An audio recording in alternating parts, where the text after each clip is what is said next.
کرتے تھے، غریب آدمی تھے. صبح کو نکلے، دن بھر مزدوری کا کام تلاش کیا، کوئی کام نہیں ملا، شام کو خالی ہاتھ گھر واپس آ گئے. گھر میں کچھ کھانے کو تھا نہیں، دونوں میاں بیوی بھوکے سو گئے. کہہ دینا بہت آسان ہے، اللہ نہ کرے ہم پر کبھی فاقہ پڑے.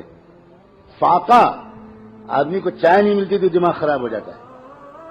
کچھ پانی کے سوا کچھ تھا ہی نہیں، ایک پیالی دودھ نہیں تھا، بھوکے سو گئے. صبح کو پھر نکلے، پھر بیوی نے دروازے تک آ کے سلام کر کے رخصت کیا. پھر بیچاروں نے دن بھر کام تلاش کیا، پھر شام کو خالی ہاتھ واپس آ گئے، پھر کچھ نہیں ملا. پھر دونوں میاں بیوی دوسری رات بھوکے سو گئے، 2 راتیں اور 2 دن. اب تیسرے دن صبح کو پھر بیوی نے دروازے پر رخصت کیا، وہی سنت کے مطابق مسکراتے ہوئے سلام کر کے. اب وہ شوہر نکلے، لیکن جب چند قدم شوہر چل کے باہر گئے تو بیوی کو کچھ یاد آیا. انہوں نے واپس بلایا، ان کو کہا ذرا 1 منٹ میری بات سنیے گا، ایک بات بھول گئی تھی کہنا. وہ واپس آئے. اب جب یہ واپس آئے تو اس بیوی نے کیا کہا اپنے شوہر سے؟ اپنے بیوی نے شوہر سے یہ کہا کہ میں آپ سے یہ کہنا بھول گئی تھی، اس لیے آپ کو واپس بلایا کہ 2 راتیں 2 دن تو ہو چکے ہیں، دونوں فاقے سے ہیں.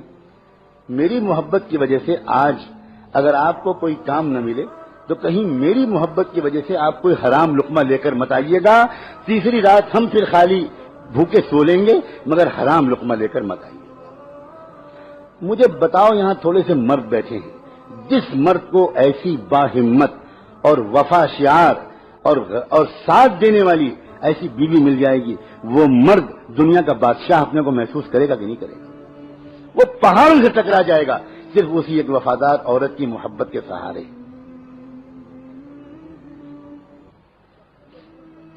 آج تو خوش کرتے کرتے مردوں کی جان نکلی جا رہی، کمر ٹیڑھی ہوئی جا رہی، اوور ٹائم کر رہے ہیں، نمازیں چھوڑ رہے ہیں، پھر بھی بیوی خوش نہیں ہوتی اور مرد پریشان رہتا ہے کہ میں کیسے خوش رکھوں، کروں کیا؟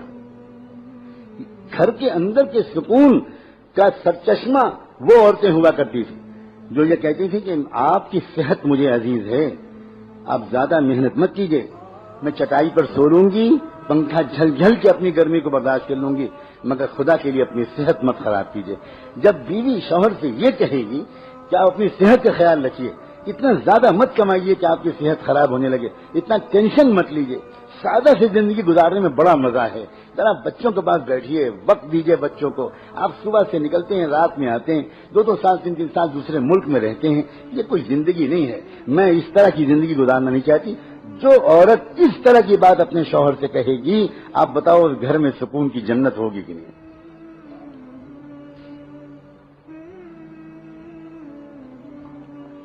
ایک صحابی اللہ کے راستے کے سفر سے واپس آتے ہیں کئی مہینے کے بعد. اب آدمی اپنے گھر واپس آتا ہے، تمنائیں لے کر آتا ہے، ارمان لے کر آتا ہے، خواہشات لے کر آتا ہے، نئے طرح طرح کے خوبصورت خیالات اس کے دل میں ہوتے ہیں. اب وہ آیا گھر میں، بیوی نے خوب اچھا استقبال کیا، خوشیوں کے سارے سامان فراہم کیے، بہت اچھی رات گزری، بہت پیار بھری رات گزری.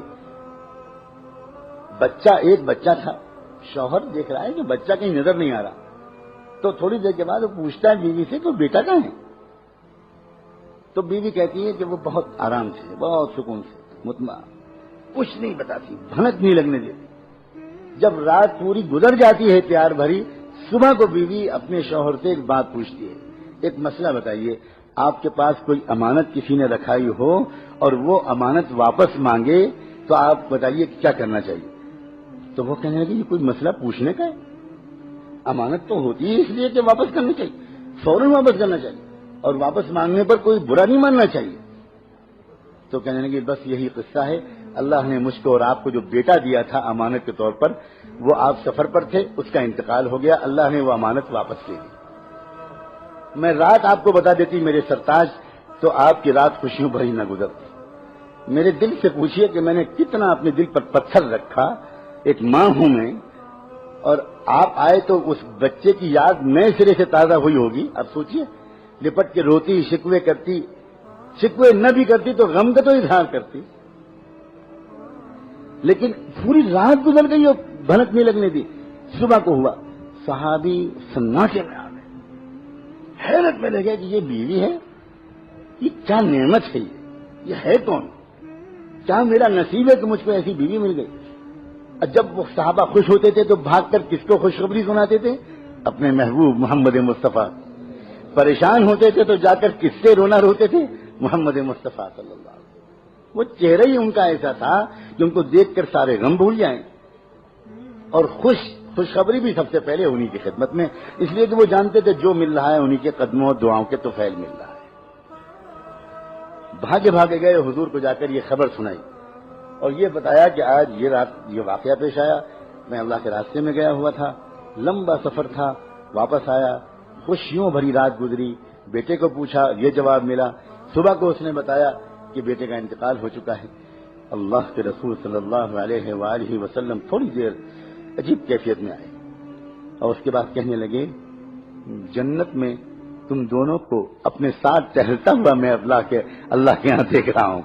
جہاں تک بیوی کو خوشخبری سناؤ، میرے ساتھ والی جنت نصیب کر دینے کا اللہ نے آج فیصلہ کر دیا، اور اس سے بہتر خوش نصیب بیٹا تم کو ملے گا، اور نسلوں میں تمہارے بیٹوں میں، تمہاری نسل میں، ہر نسل میں امت کا بہت بڑا عالم پیدا ہوگا. ایک بیوی کے وفا اور اخلاق اور صبر کے نتیجے میں 700 سال تک امت کو جو فقہا اور محدثین ملے ہیں، اس میں ہر زمانے کا سب سے بڑا فقیہ انہی کی اولاد سے ہوتا ہے. یہ ہے برکت. ایک عورت اتنی برکت والی ثابت ہو سکتی ہے. میرے آقا نے یوں ہی کہہ دیا کہ خیر متاع الدنیا المرأة الصالحہ، دنیا کی سب سے قیمتی نعمت، سب سے بڑھیا نعمت ایک نیک بیوی ہے. حضور فرما رہے ہیں المرأة الصالحہ. اور تو آپ اتنی اہم مخلوق ہو، نہ مردوں نے آپ کو پہچانا نہ آپ نے خود اپنے کو پہچانا. سچی بات ہے. مردوں نے بھی آپ کو کس نگاہ سے دیکھا؟ آپ سے خالی کام نکالے، آپ کو خالی گھر کے کام میں جوت دیا، آپ کو ڈانٹا، آپ کا دل دکھایا، نہ آپ کو ولایت کے راستے پہ چلایا، نہ آپ کو ذکر سکھایا، نہ آپ کو اللہ کی محبت سکھائی، نہ آپ کو تہجد سکھائی، نہ آپ کے اندر اللہ کے رسول کا عشق پیدا کیا. نہ مردوں نے کیا، نہ آپ خود اپنے کو پہچانی. آپ بھی خاص سوائے ہونٹوں اور آنکھوں اور چوڑیوں اور بندوں اسی میں لگی رہتی ہیں.